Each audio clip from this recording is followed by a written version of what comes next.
Hi. People who are around me often hear in my collection of stories me talking about my grandmother, Olga Eden Willard, or as I called her as a child, Petey Ginks.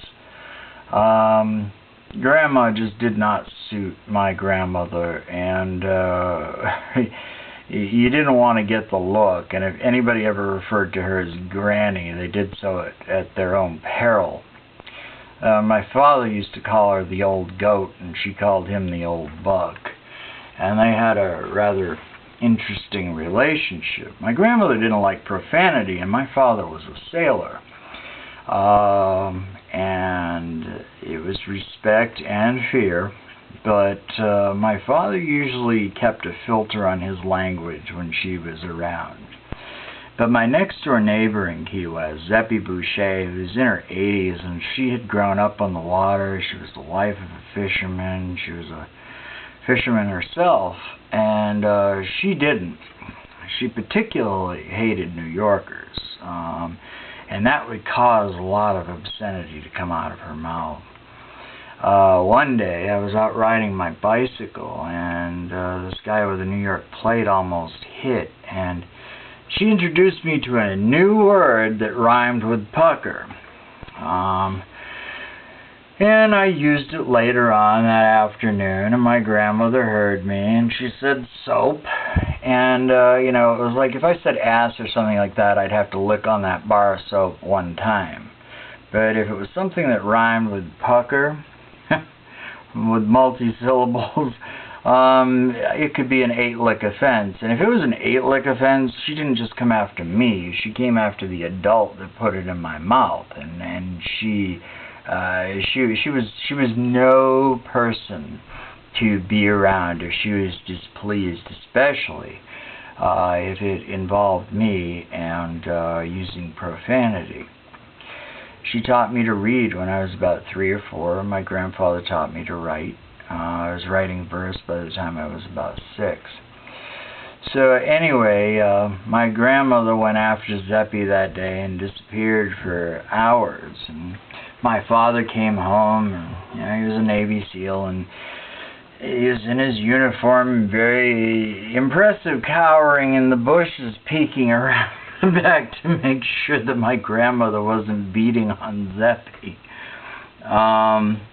And Zeppie turned around and held up the drink that my grandmother used to make, the perfect bourbon Manhattan. And she looked at my father and she said, the only good thing to ever come out of New York. And she said, this is a perfect bourbon Manhattan. It is perfect.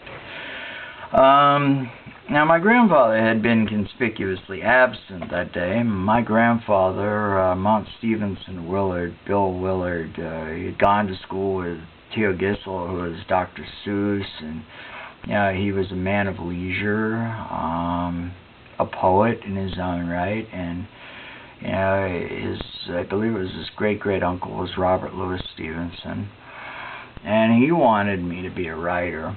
And but my grandfather had his shortcomings and flaws as a human being. He was a womanizer, gambler, a big philanderer. He liked his Canadian whiskey, and he was a typical aristocrat.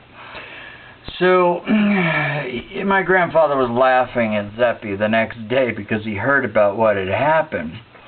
And Zeppie looked at him and said, "Old man, Fishbait," which was my name as a child. Fishbait was mainly wishful thinking on the part of most of the adults around me.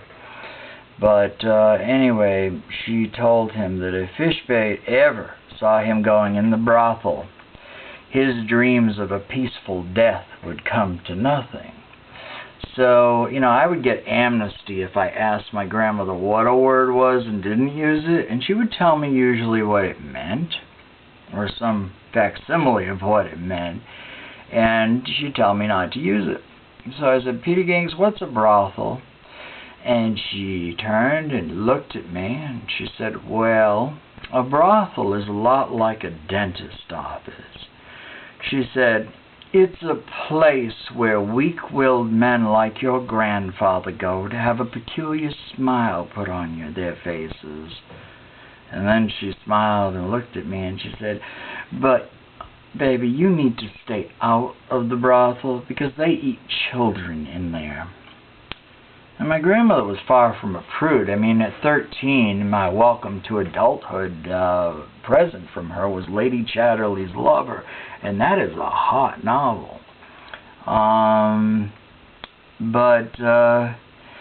You know, I could have, with all the sailors around me, my dad's men, I could have given lectures on what went on in a whorehouse with reasonable accuracy at the age of 7.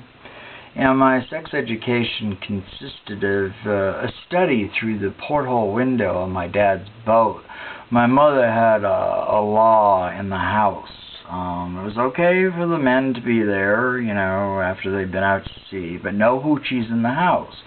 So if the men had a little entertainment they were paying for, they had to sneak on the backyard, and we had a canal in the backyard, and my dad's boat was in the water. And they'd go and take care of things in there. And so watching through the porthole window, I had a pretty good idea of what went on in a whorehouse.